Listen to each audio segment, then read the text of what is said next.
I never expected to be in a position to loan a significant amount of money, especially to my brother. Yet when he reached out to me in distress, revealing his imminent eviction due to unpaid rent, I couldn't turn a blind eye. Despite my initial hesitation, he reassured me that it was a temporary measure and he would repay me promptly. Witnessing his genuine distress, I ultimately agreed. Rationalizing that family support should always come first, I tried to be the encouraging older sibling. However, his uncharacteristic request still struck a chord with me. Known for his self-reliance, my brother, who we'll refer to as Tom, had never been one to ask for assistance. His plea felt out of character. Although I didn't dwell on this discrepancy too much, acknowledging his current struggles with unemployment made me empathetic to his plight. I assured him, I will transfer the funds to you. Just make sure you fulfill your promise to repay me. Tom had made a promise and swore to me that he would get things back on track. A week later, as I scrolled through Instagram on a lazy Saturday morning, sipping my coffee, something caught my eye that made my stomach drop. There was a picture of Tom on the beach, basking in the sun with sunglasses, holding a drink, and the backdrop showcased crystal clear water and luxury resort vibes. The caption read, "Vacation time finally, #living the dream." I was frozen, staring at the screen, trying to comprehend what I was seeing.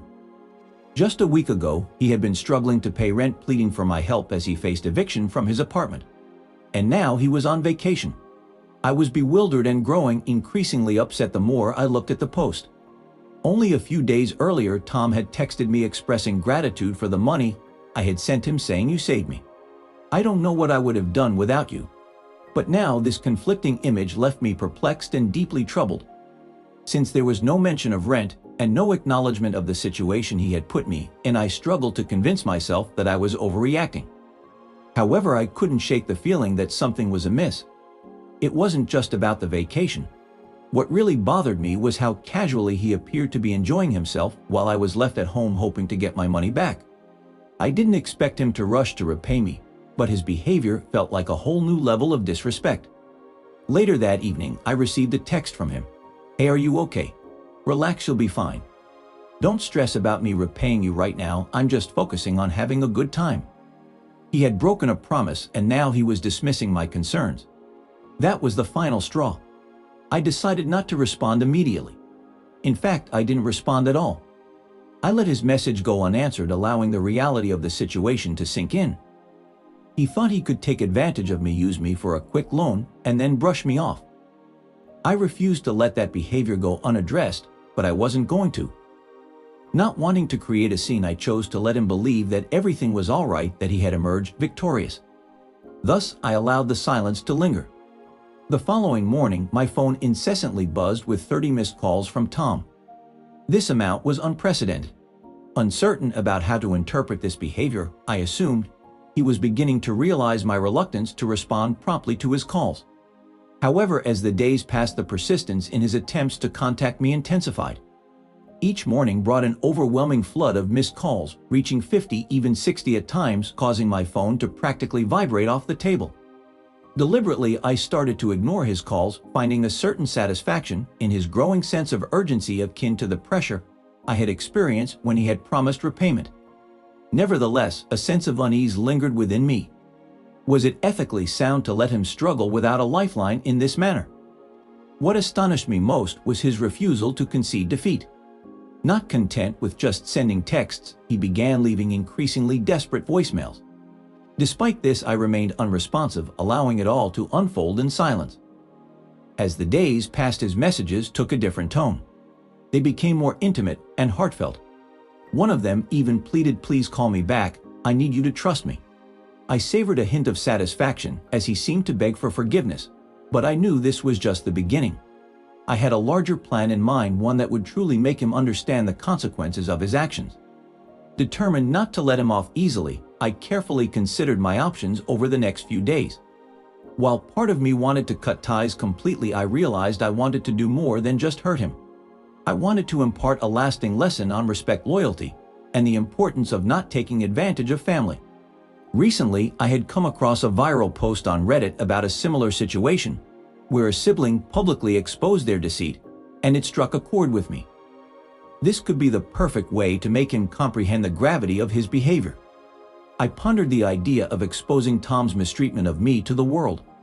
How he had supposedly used me for my money and then lived a lavish lifestyle without any remorse. Initially uncertain, my anger grew as his calls persisted. Having entrusted him with $6,000, I felt betrayed and resolved not to let him escape accountability. I sought to show him that actions carry consequences. Upon noticing Tom's social media posts boasting about his luxurious vacation and purchases juxtaposed with his lack of gratitude towards me, I decided to investigate further. I discovered his bragging about designer bags, extravagant meals, and other indulgences, while I struggled for even a simple token of appreciation. In response, I meticulously documented his posts with numerous screenshots. Some individuals seek assistance only to exploit it for their own enjoyment, using deceit to sustain their charade. However, the repercussions become inevitable when the truth emerges. I subtly alluded to Tom without directly addressing him, prompting engagement from friends and relatives. The buzz generated led to a flurry of inquiries, inundating my phone with many seeking clarification on the situation. While some in my circle were already familiar with the circumstances, most were not. What initially began as a means to vent transformed into a public declaration. It didn't take long for Tom to notice, evidenced by his urgent response. His facade of composure had crumbled, replaced by a frantic tone laced with desperation. Enraged by the exposure, he demanded answers and accused me of publicizing our private affairs. Despite his outburst, my deliberate silence spoke volumes, heightening his discomfort. It was comfortable for him to make assumptions until I finally spoke, maintaining a calm and deliberate tone. You made a choice, Tom. You believed you could exploit me, use me for your vacation, and disregard me as if I were inconsequential. This isn't just about money, it's about respect, which you clearly lack for me.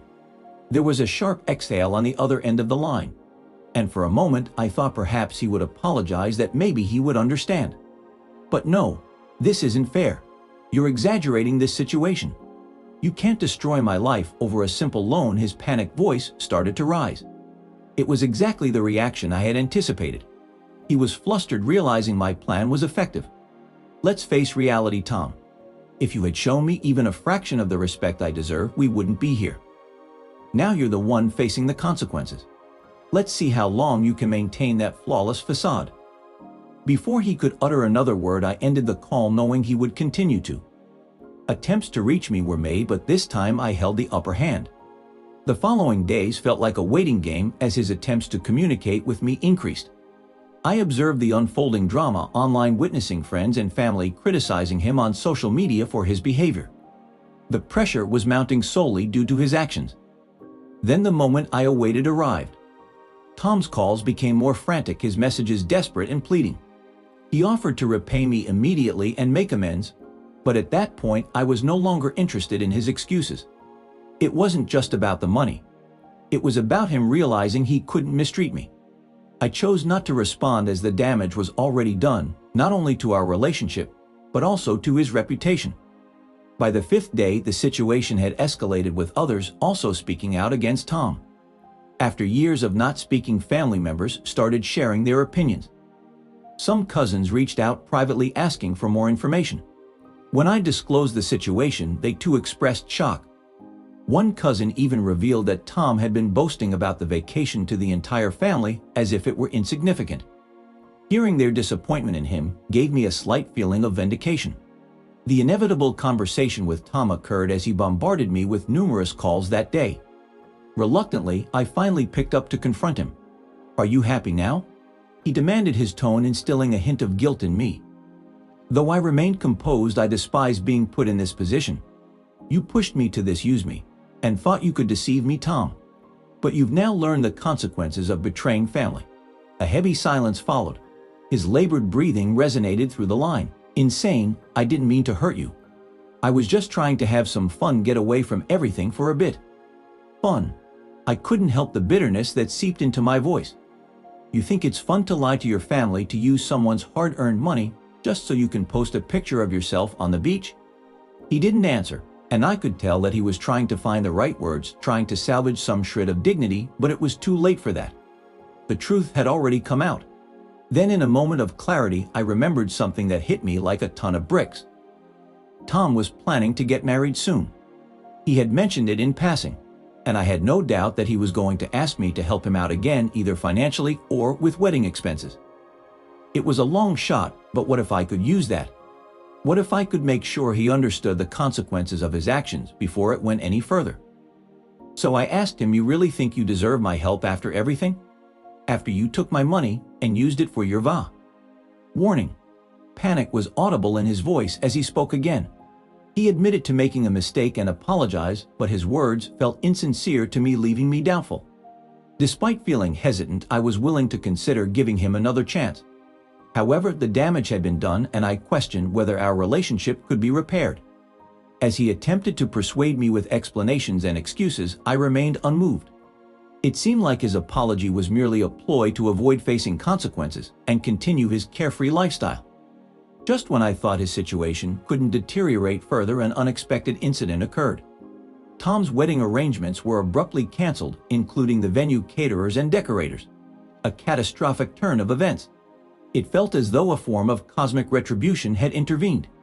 The timing could not have been worse for him.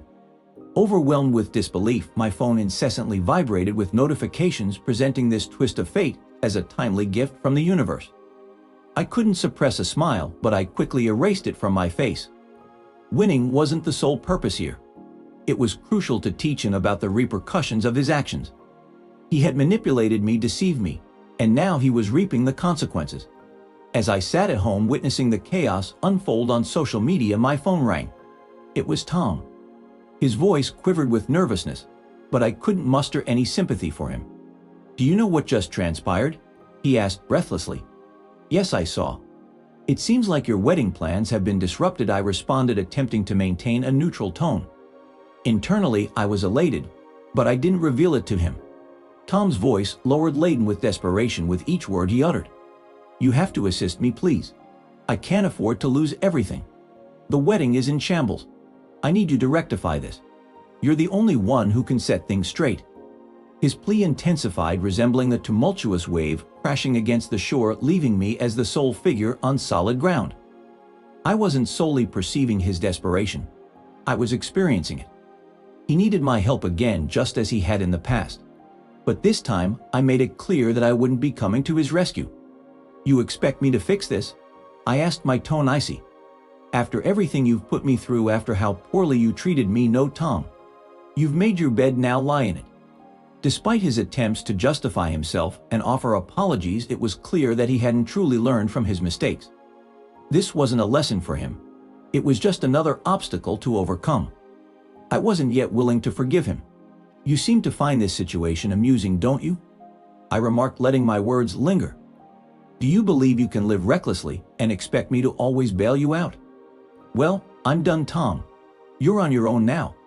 A heavy silence followed, punctuated only by his labored breaths as he struggled to absorb my words. "I'll never forgive you for this," he finally whispered. His voice lacked anger, only revealing a deep, bitter feeling of betrayal. His empty words echoed hollowly in the space between us. An empty threat that no longer carried weight was made before I hung up. I didn't need to listen any further. He would have to deal with the consequences on his own. The following hours felt like a slow burn as news of the wedding cancellation rapidly spread. Messages flooded my inbox as family members and friends reached out, all eager to know what had transpired. I was more than willing to share the full story with everyone who asked. It wasn't long before public opinion turned against Tom. People in his social circle and professional network began calling him out for his actions. His character was being questioned by everyone, as it was deemed irresponsible to expect help after betraying his own family. It dawned on me that Tom wasn't just losing his chance at marriage. He was also losing his reputation. And I wasn't finished yet. The following morning, the phone rang once more. I didn't even need to check the caller ID to know it was Tom. His number had become a haunting presence on my screen. For the past few days, something felt different this time as he spoke. His voice wasn't just desperate, it was defeated. "Please," he pleaded as soon as I answered, "I need your help. This whole thing is falling apart. I don't know what to do without you." I could feel laughter bubbling up inside me, not out of humor, but pure satisfaction. After all the empty promises and selfishness he had shown here, he was begging me for help. It was exactly what I had hoped to see, and frankly, it felt great. "You need my help now," I asked, my voice laced with sarcasm. "After everything you did to me, you think you deserve my help?" There was a crack in his voice, sounding broken and small. For a moment, I almost felt sorry for him, but brushed the thought aside quickly. This wasn't about sympathy. It was about him facing the consequences of his actions. "I never meant for it to get this bad," he said, guilt evident in his words yet lacking sincerity. He's trying to play the victim, now trying to turn the tables and make me feel like I was the one in the wrong for not helping him. "Do you realize how ridiculous you sound right now?" I chuckled. "You ruined your wedding, ruined your reputation, and now you want me to just fix it like nothing ever happened." He stammered, unable to answer. I could feel the weight of his humiliation pressing down on him, and I couldn't help but enjoy the moment. He had always been the golden child, the one everyone looked up to. He thought he could do whatever he wanted without consequences, but now he was on the receiving end of the very thing he dished out for years: betrayal and abandonment. "I'm sorry," he said, his voice barely above a whisper. "I'm so sorry. I was wrong. Please, I don't know who else to turn to." I let the silence hang between us for a moment, letting the desperation in his voice wash over me like cold water. He wasn't the strong, confident brother I used to know. He was a man who had made. One error after another had led to this moment of reckoning for him. "You want me to fix it, huh?" I finally said in a low voice. "Tell you what, Tom. You should have considered all this before you went on vacation and pretended everything was fine. You should have thought about it before casting me as the villain in all of this." "Please, I'll do anything," he begged. "I'll repay you, I'll make it right, I promise." I couldn't contain my emotions any longer. I burst into a harsh, mocking laugh. "You think I'm going to believe that? Do you think you can simply wave a magic wand and reset everything?" His silence spoke louder than words. While I could sense him cursing me in his mind, I remained unfazed. This was the exact consequence he deserved. For years, he had exploited my generosity, assuming I would always be at his beck and call. Now the tables had turned, and it was his time to face the music. And then, amidst his desperate pleas, something shifted. It wasn't in his words or his tone. It was as the realization dawned on him that his desires would remain unfulfilled no matter how much he implored or pleaded with me for assistance. "You've lost it all, Tom," I stated icily. "You sabotaged your wedding, tarnished your reputation, and now you've lost me. No amount of empty promises can restore what you squandered." A profound silence followed, conveying his acceptance of defeat for the first time in our conversation. It was the poignant sound of a man comprehending the consequences of his hubris. "Goodbye, Tom," I declared, firmly signaling the end of our discourse. I ended the call abruptly, leaving no room for further dialogue or absolution. Reflecting on the situation, I can't help but question whether I made the right choice by allowing him to face the repercussions, or if intervening would have been more compassionate. What is your perspective? Was my decision to stand my ground justified, or should I have extended a helping hand? Feel free to share your thoughts in the comments.